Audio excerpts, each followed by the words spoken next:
sekali itu. Ini apa nih? Salaman. Assalamualaikum warahmatullahi wabarakatuh.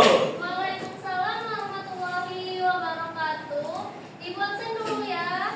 Afifah. Hadir. Alia.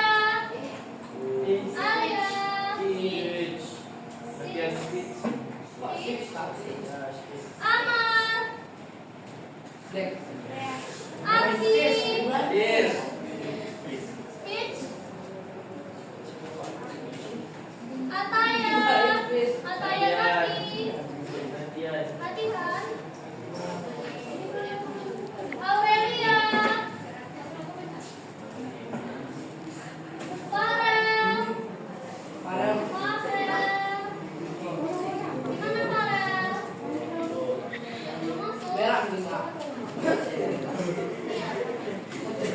Was positif lingkungan. Ibrahim. Kevin. Rayana. Rich. Bas. Lutfi. Hadir.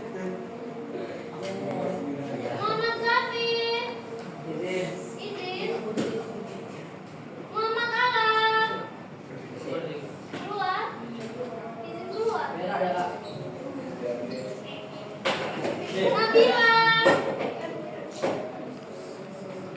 Nur Kamila. Izin fresh. Nurul Arifah. Putri Aira. Raditya. Raffi. Raka. Alif. Sabrina. Fanya. Muhammad Fadil. Mama, Yesef. Mana? Mana Fadil?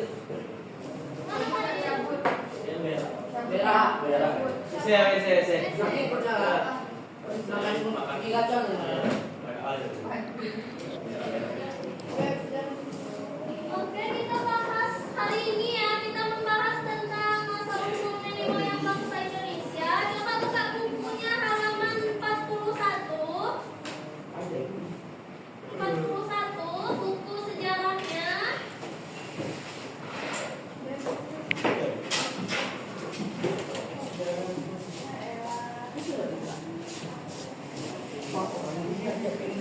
Yang pertama, alur tujuan pembelajaran. Peserta didik mampu memahami teori-teori asal-usul nenek moyang bangsa Indonesia serta mengidentifikasi manusia awal yang menghuni Nusantara serta hasil-hasil budaya pada masa praksara.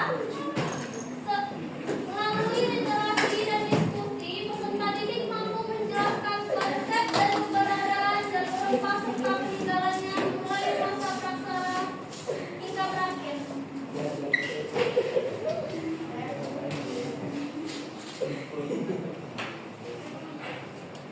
Yang pertama itu ada terbentuknya Kepulauan Indonesia. Nah, Kepulauan Indonesia itu awalnya itu bersatu melalui benua Pangea, lalu terpecah-pecah oleh pergerakan lempeng bumi.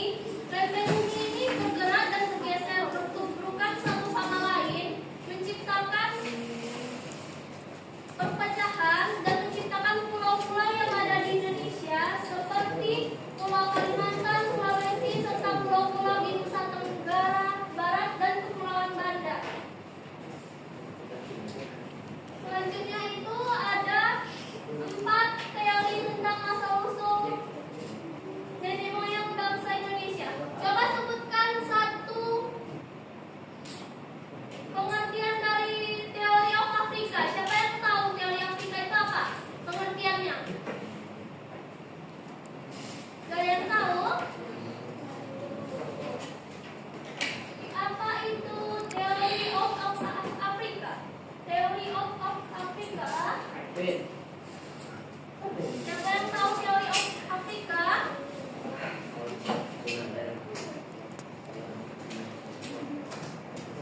Ya. Tidak ada. Teori of Afrika ini menjelaskan bahwa nenek moyang bangsa Indonesia itu berasal dari Afrika. Sedangkan teori of Yunan menjelaskan bahwa nenek moyang bangsa Indonesia itu berasal dari wilayah Yunan.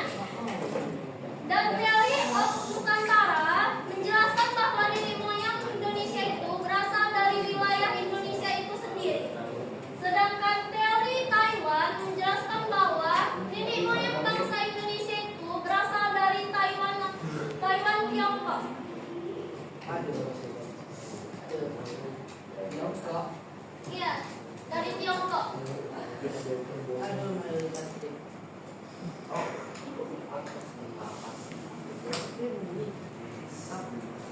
Nah, dalam teori Yunan ini ada 3 gelombang masuknya nenek moyang Indonesia. Yang pertama itu adalah gelombang Melanesoid. Gelombang ini merupakan gelombang dari bangsa Melanesoid atau bangsa Papua. Sedangkan gelombang yang kedua itu adalah gelombang dari bangsa Proto Melayu. Contohnya itu ada suku Dayak dan Toraja itu termasuk dalam Proto Melayu. Sedangkan gelombang ketiga itu atau Dendro Melayu, contoh sukunya adalah suku Jawa, Melayu, dan Bugis yang merupakan keturunan Dendro Melayu. Nah, ini contoh-contoh dari gelombang Melanesoid, Proto Melayu, dan Dendro Melayu. Ini suku Papua, ini suku Dayak, dan ini suku Melayu.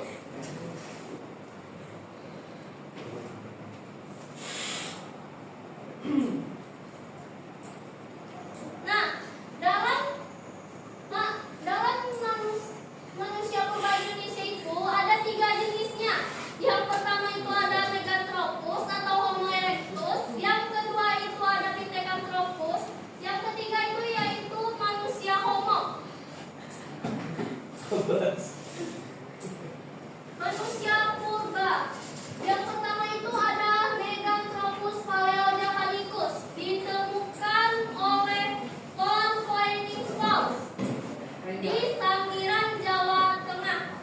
Yang kedua itu ada Pithecanthropus, ditemukan oleh Eugene Du Bois di Trinil, Jawa Timur. Sedangkan manusia Homo, yaitu Homo adakensis, ditemukan oleh Van Richoten di Campur Darat, Jawa Timur tahun 1889. Nah, ini contoh gambar manusia purba. Meganthropus paleojapanicus ini ciri-cirinya yaitu benjolan kepala tajam ke belakang. Yang kedua, tulang pipinya tebal. Yang ketiga, rahangnya tegap dan rahangnya besar. Yang keempat, tidak memiliki tulang dagu. Yang kelima, tingginya mencapai 2,5 meter. Kalau yang di sebelah sini ini contoh manusia purba Pithecanthropus atau yang disebut juga manusia keras. Nah, contoh yang pertama ini ada Pithecanthropus mojokertensis. Ciri-cirinya itu keningnya tebal dan menonjol, tidak memiliki tulang dagu dan alat pengunyahnya kuat. Yang kedua ada jenis Pithecanthropus erectus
kapak pelimpas, alat serpi, dan alat tulang.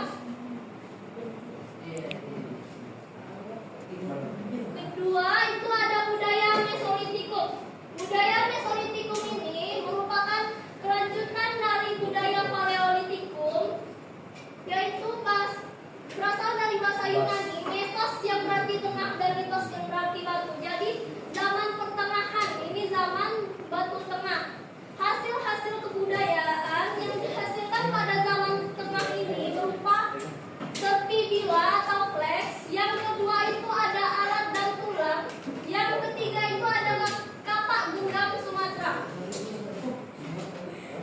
Iya, kapak genggam Sumatera. Yang ketiga itu ada masa bercocok tanam atau budaya Neolitikum. Zaman ini disebut juga zaman batu muda karena zaman ini zaman yang paling muda daripada zaman-zaman sebelumnya, dan kehidupan sudah mulai ada pada zaman ini. Hasil-hasil kebudayaan pada zaman Neolitikum ini ada 5. Yang pertama itu ada beliung persegi, kapak lonjong, alat obsidian, mata panah, dan juga gerabah. Masa Perundagian atau zaman logam. Zaman logam ini disebut dikatakan zaman logam karena pada zaman ini manusia sudah mulai terampil menciptakan alat-alat yang terbuat dari logam. Pada zaman ini pula munculnya undagi, kaum-kaum undagi atau para ahli yang dapat menciptakan alat-alat dari logam, namanya para undagi. Nah, contoh hasil-hasil kebudayaannya itu adalah nekara dan juga moko, serta ada kapak perunggu. Nekara dan moko ini bentuknya seperti gendarang yang terbalik, dan bentuknya ada yang besar dan juga ada yang kecil. Nah, ini contoh jenis-jenis alat yang digunakan pada masa praksara. Ada kapak lonjong, kapak genggam, ada alat-alat serpi, dan juga bilah. Hal yang berarti tradisi atau ilmu pengetahuan. Nah, jenis-jenis folklore itu ada mitos, legenda, dongeng, dan juga nyanyian rakyat. Bedanya legenda dan dongeng itu, legenda itu benar-benar terjadi, sedangkan dongeng itu fiksi.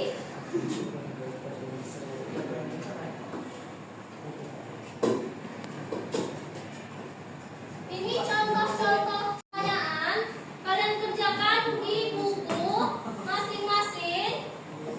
Soalnya ada 6 soal.